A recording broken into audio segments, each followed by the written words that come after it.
Olá, pessoal! A partir dessa semana, nós vamos começar a ver citoplasma celular. E para essa semana, nós vamos ver citosol e citoesqueleto, que são dois dos componentes desse citoplasma celular. O citoplasma é um espaço intracelular, ou seja, que fica dentro da célula, e ele se estende desde a membrana plasmática até o envoltório nuclear, ou seja, a carioteca das células eucarióticas. O citoplasma é preenchido por uma matéria coloidal e semifluida, ou seja, gelatinosa, denominada citosol, onde estão suspensas as organelas celulares e também as proteínas filamentosas do citoesqueleto. Visto a microscopia óptica, o citoplasma celular parece uma região vazia. Ele chega até a ser meio frustrante quando visto no microscópio óptico. Mas isso é devido ao fato de que o microscópio óptico permite um aumento apenas por volta de 1000 a no máximo 1200 vezes. Para poder enxergar o que existe realmente dentro do citoplasma, a gente precisa de um aumento um pouquinho maior. O microscópio eletrônico permite que a gente enxergue a riqueza de detalhes que existe no citoplasma celular. É que o microscópio eletrônico ele é capaz de aumentar as estruturas até mais de 200.000 vezes. Então, isso permite que a gente enxergue o citoplasma não como uma estrutura vazia, mas uma estrutura rica em subestruturas. Nós podemos subdividir o citoplasma celular em 3 componentes: o citosol, o citoesqueleto e as organelas celulares. Por organelas celulares, nós entendemos subestruturas que são delimitadas por membrana e que possuem um compartimento interno, onde pode ser armazenado alguma coisa. Baseada nessa definição, nós temos apenas 5 organelas. Primeiro, o retículo endoplasmático, que apresenta 2 porções distintas, liso e rugoso, juntamente com o complexo de Golgi. Essas 2 organelas juntas formam uma via celular chamada de via secretora, que é a via de secreção de substâncias celulares. Temos ainda considerado organela os lisossomos, que participam da chamada via endocítica, que é a via das endocitoses, onde estão colocadas aí as fagocitoses e as pinocitoses. Fazem parte ainda desse grupo de organelas as mitocôndrias e os peroxissomos. Essas 2 organelas constituem as vias produtoras de energia e também de desintoxicação celular, papel feito por ambas as organelas. Bom, vamos começar falando um pouquinho de citosol. O citosol é também conhecido como matriz citoplasmática. É uma substância gelatinosa que preenche os espaços entre as organelas celulares e também entre as outras substâncias. O citosol é composto principalmente por água, proteínas, sais minerais, íons, aminoácidos e nucleotídeos que são precursores dos ácidos nucleicos, e também de açúcares. O citosol na periferia, ele é mais viscoso e ele tem uma consistência mais gelatinosa, e a essa região dá-se o nome de ectoplasma. Já na parte central da célula, o citosol tem uma consistência mais fluida, e aí ele é chamado de endoplasma. Uma grande parte das proteínas celulares são completamente sintetizadas no citosol pela tradução do RNA mensageiro. Isso acontece nos chamados ribossomos citosólicos, que se encontram dispersos pelo citosol e não aderido às membranas do retículo endoplasmático rugoso.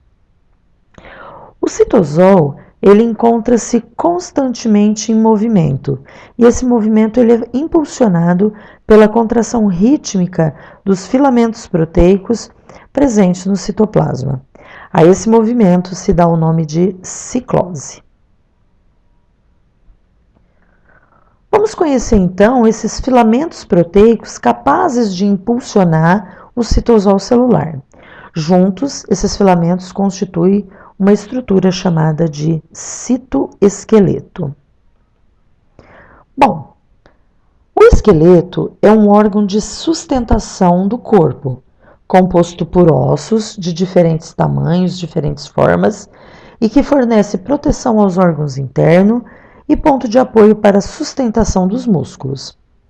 As células também possuem um esqueleto chamado citoesqueleto, que mantém a forma da célula, as organizações do seu espaço interior, como também a capacidade de movimentação, são algumas funções realizadas por esse sistema de filamentos proteicos.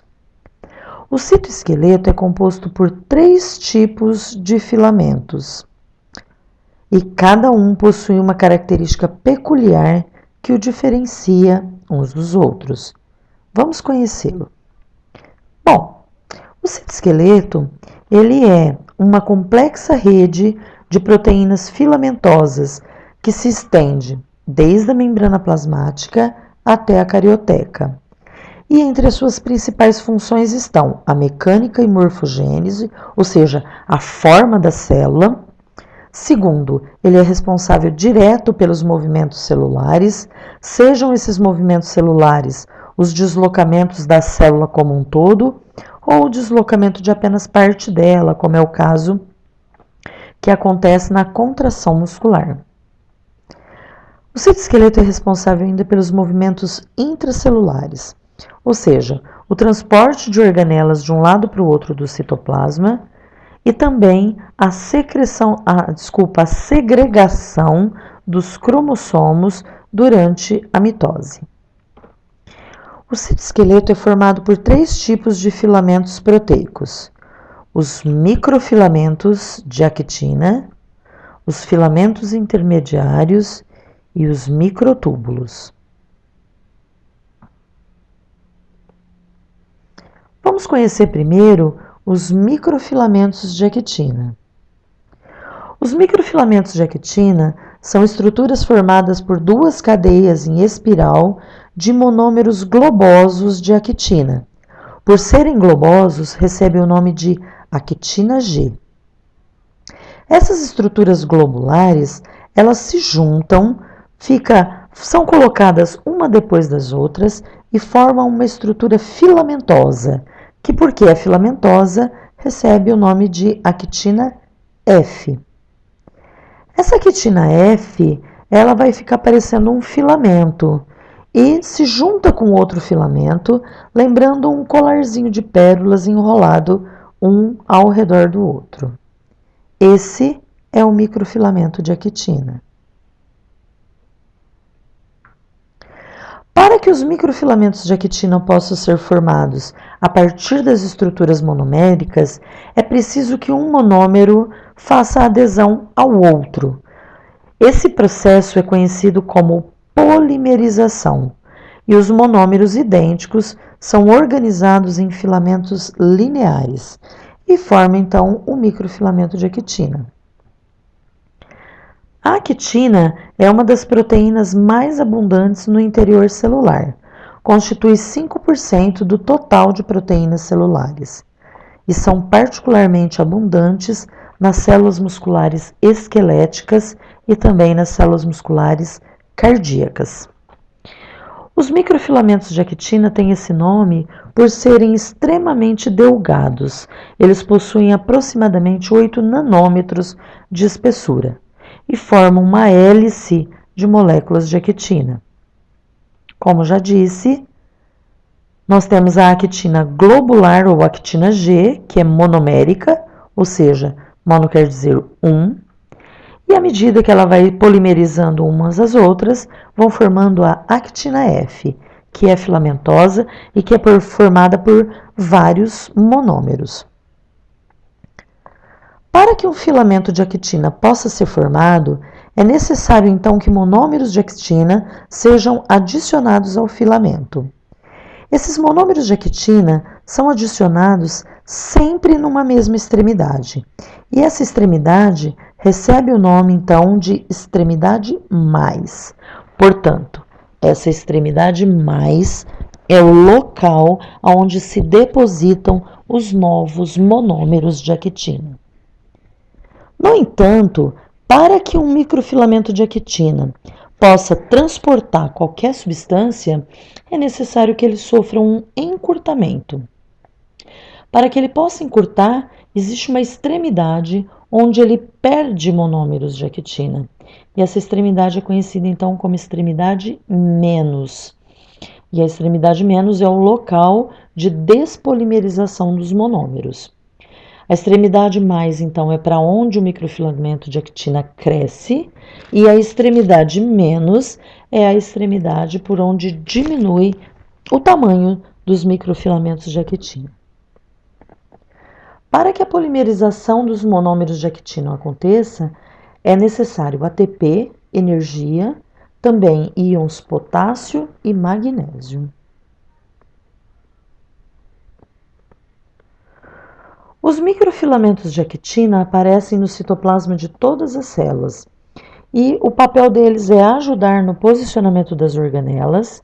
São particularmente abundantes nas células musculares, onde atuam no processo de contração dessas células, juntamente com a miosina, como a gente ainda vai ver mais para frente. Essa imagem está mostrando uma micrografia óptica, né, uma fotografia de microscopia óptica das fibras musculares esqueléticas. Cada fibra longa dessa é uma célula, né? Percebam que essa fibra ela tem vários núcleos, como dá para ver na imagem. A fibra muscular esquelética é um exemplo de fibra multinucleada. Ao longo do citoplasma dessa célula, vocês percebem que elas são todas quadriculadinhas, né? Lembrando aí um papel quadriculado. A essa quadriculação dá-se o nome de estrias. As estrias, elas são formadas por uma repetição das proteínas actina e miosina, que juntam no sistema contrátil da contração muscular. Mas ainda existem nesse sistema duas outras proteínas, a tropomiosina e a troponina, que são proteínas reguladoras. Ao longo dessa célula muscular, encontram-se então dispostas as chamadas miofibrilas. As miofibrilas são estruturas cilíndricas de aproximadamente 1 micrômetro de diâmetro, e ao longo dessa miofibrila que se encontram as estrias transversais. À medida que essas estrias transversais se repetem, formam uma estrutura chamada de sarcômero, que é o sistema que vai girar força para a contração muscular. Esta imagem trata-se de uma fotografia de microscopia óptica, onde uma célula foi corada com um corante de fluorescência. Esse corante de fluorescência, ele corou em verde tudo aquilo que é microtúbulo, que é um outro componente do citoesqueleto que a gente vai falar daqui a pouco. E cora em vermelho, que vocês estão vendo que é bem mais abundante, cora em vermelho os microfilamentos de actina. Essa foto dá para ter uma ideia da quantidade de microfilamentos de actina que se estendem desde abaixo da membrana plasmática até as proximidades do núcleo.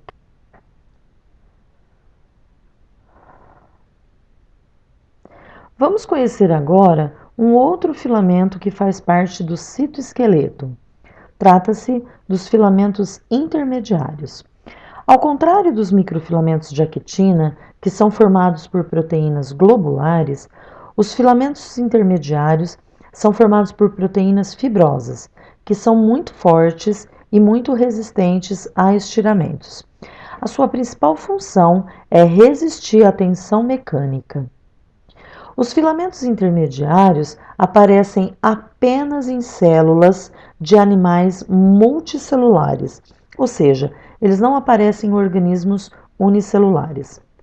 São fibras proteicas duras e muito resistentes, formado por proteínas fibrosas e alongadas, e eles são bastante comuns em células epiteliais, perfazendo a adesão entre uma célula e outra.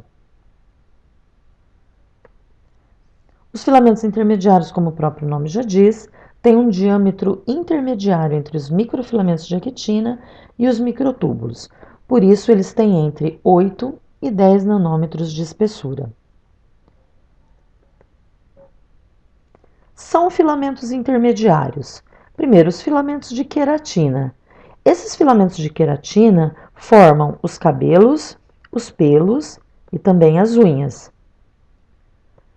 Essa imagem mostra duas células epiteliais unidas fortemente por uma estrutura chamada desmossomo. O desmossomo também é formado por essa proteína queratina, mostrando então a resistência que a queratina é capaz de dar a essas estruturas de adesão entre uma célula epitelial e outra. São filamentos intermediários também os chamados neurofilamentos. Os neurofilamentos são filamentos que formam os axônios. Os axônios são essas estruturas marrons coradas nessa imagem. Trata-se de prolongamentos das células nervosas, os neurônios. Então, aqui está representado um neurônio e a região do axônio seria essa região. Então, essa daqui é uma imagem de microscopia óptica desses neurofilamentos da região axonal.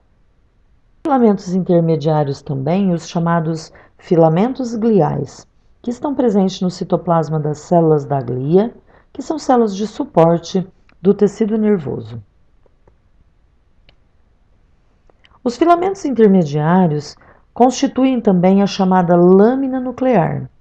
Trata-se de uma rede de filamentos intermediários compostos por 3 tipos de proteínas, chamadas laminas. São elas as laminas A, B e C. As laminas estão situadas na periferia do núcleo, abaixo da carioteca, e ele confere estabilidade à carioteca. Nessa imagem, é possível ver as 2 membranas da carioteca e abaixo dela esses 3 filamentos que estão esquematizados em verde, representando as laminas. Esse conjunto forma a lâmina nuclear. Percebam que a lâmina nuclear sustenta a região da carioteca, mas também é utilizada para se prender à cromatina dos cromossomos. Durante o processo de divisão celular, a mitose, é necessário que a carioteca se desorganize. Essa desorganização da carioteca é promovida pela desintegração dessas laminas e, consequentemente, pela desorganização da lâmina nuclear. Quando a mitose termina, a lâmina nuclear refaz a carioteca. O terceiro tipo de filamento dessas células, os microtúbulos. Os microtúbulos estão presentes no citoplasma de todas as células eucariontes. São estruturas tubulares formadas por monômeros globulares das proteínas alfa-tubulina e beta-tubulina. Os microtúbulos ajudam no posicionamento das organelas, além de formarem estruturas de deslocamento celular. Cada microtúbulo é um heteropolímero empacotado ao redor de um núcleo vazio, formando uma estrutura cilíndrica. Na verdade, como mostra pela imagem, são 13 protofilamentos distribuídos, colocados ao redor desse núcleo. Esses protofilamentos são lineares e são uma repetição das moléculas de alfa e beta-tubulina. Quando colocados um ao lado do outro, esses protofilamentos formam um tubo, um pequeno tubo, por isso chamado de microtúbulo. Aqui está esquematizada a extremidade mais, que é onde são adicionados os monômeros de alfa e beta-tubulina, e a extremidade menos, que vai despolimerizar esses monômeros para que o microtúbulo possa ser uma estrutura dinâmica a ponto de transportar ou deslocar uma substância. O microtúbulo é então uma estrutura cilíndrica de heteropolímeros formado por 13 protofilamentos lineares de alfa e beta-tubulina. Nessa imagem está representado um microtúbulo onde se repetem alfa e beta-tubulina. Essa repetição de alfa e beta-tubulina forma um protofilamento. 13 protofilamentos, como pode ser visto nesse corte transversal, formam um microtúbulo. Para que se polimerizem, os microtúbulos precisam de uma temperatura aproximada em 37 graus centígrados e também a presença de energia, GTP, e também dos íons magnésio. Os novos microtúbulos que são formados têm origem na região central dos centríolos, chamado de centrosomo. A partir do centrosomo é formada uma rede em forma de estrela que se estende por toda a célula, chamada de áster. Os microtúbulos são também utilizados para arrastar os cromossomos durante a mitose. Como vamos mostrar um pouquinho mais para frente, a formação dos chamadas fibras do fuso. Os microtúbulos são importantíssimos, então, para que a divisão celular aconteça. Como é de conhecimento geral, os tumores que originam os cânceres são, na verdade, um processo de mitoses sucessivas desorganizadas. Então, todo tumor ele se origina com uma grande quantidade de mitose. Por causa disso, os microtúbulos exercem um papel importante na formação de novas células tumorais. Os microtúbulos, portanto, são sensíveis às chamadas drogas antimitóticas. As drogas antimitóticas são aquelas, então, que tentam impedir que a mitose aconteça. Isso acontece de duas formas: desestabilizando ou estabilizando a fibra do fuso mitótico. Quando uma droga ela desestabiliza o fuso mitótico, esse fuso mitótico se rompe e a mitose para. Quando ocorre a estabilização do fuso mitótico, o microtúbulo para de crescer e, portanto, ele não consegue arrastar os cromossomos, o que também paralisa a mitose. As drogas antimitóticas, então, têm como papel impedir a polimerização dos monômeros de tubulina ou então romper os microtúbulos. A colchicina, por exemplo, é uma droga que se liga fortemente à molécula de tubulina e impede a sua polimerização, o que impede também a mitose. Drogas antimitóticas como, por exemplo, o Taxol, são importantes no tratamento do câncer, né? O Taxol, ele provoca um rompimento dos microtúbulos do fuso e, portanto, impede que a mitose aconteça. Outras drogas antimitóticas, também usadas no tratamento do câncer, como a vinblastina e a vincristina, estabilizam o fuso mitótico e, dessa maneira, paralisam a mitose. Esse processo, apesar de ser eficiente, ele também prejudica as células saudáveis. Então, não só as células tumorais vão sofrer com essa paralisação, mas também aquelas células normais que precisam da mitose para continuar se regenerando. Bom, vamos passar agora a conhecer algumas estruturas que são formadas por microtúbulos. Talvez a estrutura formada por microtúbulo mais famosa que existe seja o centríolo. O centríolo é um par de estruturas cilíndricas presente no citoplasma celular. Então, como mostrado na imagem, os centríolos aparecem sempre aos pares.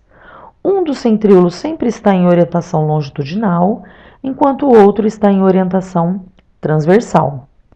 Nunca numa célula a gente vê apenas um centríolo, sempre os pares. Essa aqui, por exemplo, é uma imagem de microscopia eletrônica, mostrando aqui os centríolos em corte transversal, em orientação transversal, e aqui o centríolo em orientação longitudinal. O centríolo Chegou, durante um tempo, a ser tratado como uma organela, mas ele não tem membrana, não é delimitado por membrana, não possui compartimento interno.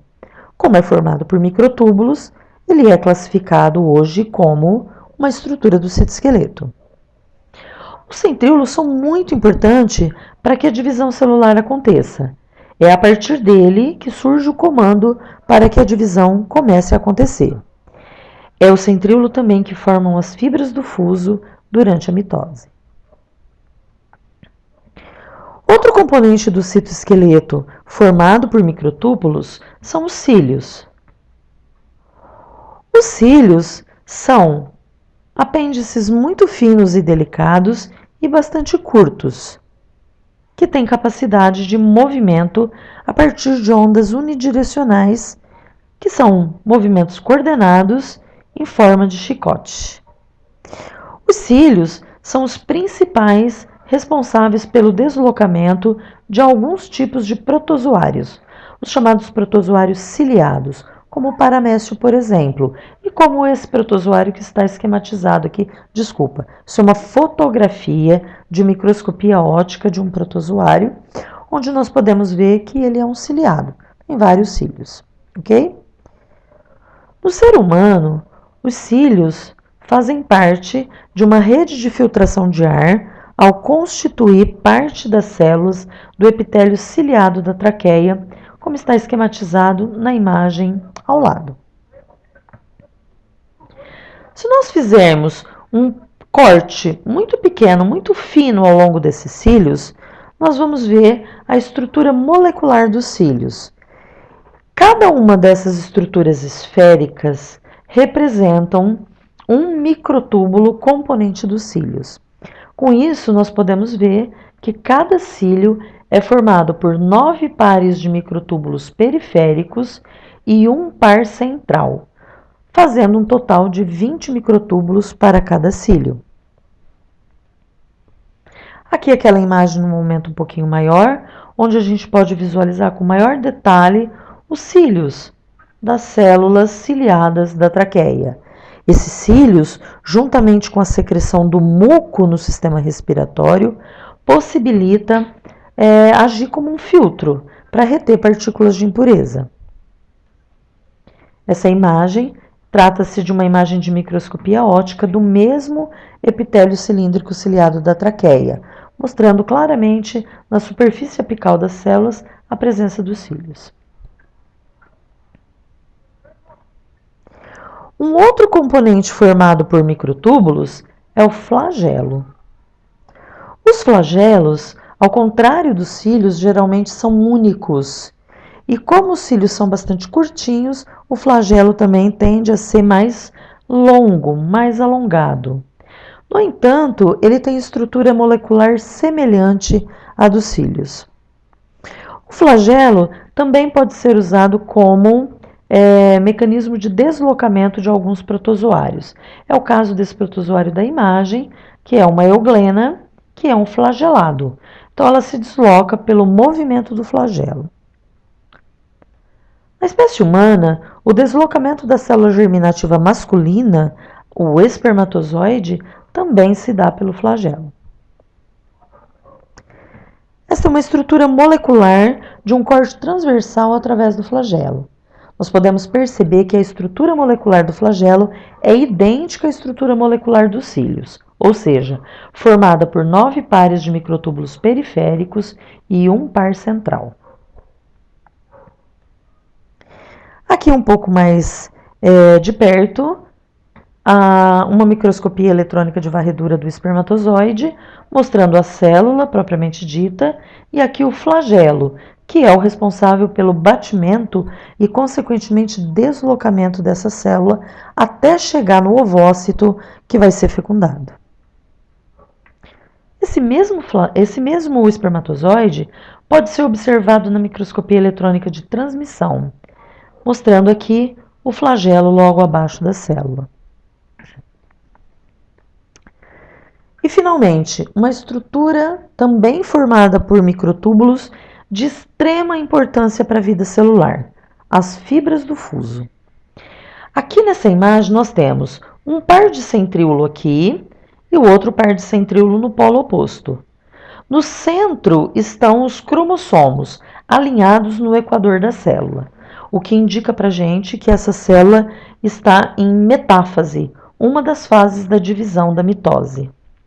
A partir do centríolo são formados esses filamentos que vocês veem, são as fibras do fuso. As fibras do fuso são estruturas formadas por microtúbulos que se formam apenas durante a divisão celular, e o papel delas é arrastar os cromossomos durante a divisão, seja essa divisão uma mitose ou uma meiose. Lembrando que as fibras do fuso se formam apenas a partir dos centríolos. Essa imagem é uma imagem de microscopia óptica de fluorescência. Cora diferencialmente os componentes nucleares, a cromatina, o material genético, os cromossomos, estão corados em vermelho. E tudo que está corado em azul seriam as estruturas do citoesqueleto. Chamando a atenção de vocês principalmente para essa imagem, a imagem C, onde mostra claramente as fibras do fuso se prendendo aos cromossomos no equador da célula. Trata-se de uma metáfase da mitose. E nessa imagem, já uma anáfase, onde um lote de cromossomos preso às fibras do fuso se dirige para um dos polos e o outro lote cromossômico ligado às fibras do fuso se direcionam para o outro polo. Então, por hoje é só, pessoal. Não se esqueçam de passar lá pelo Blackboard para responder os exercícios referente a essa aula. Os exercícios estão sendo postados sempre às terças-feiras.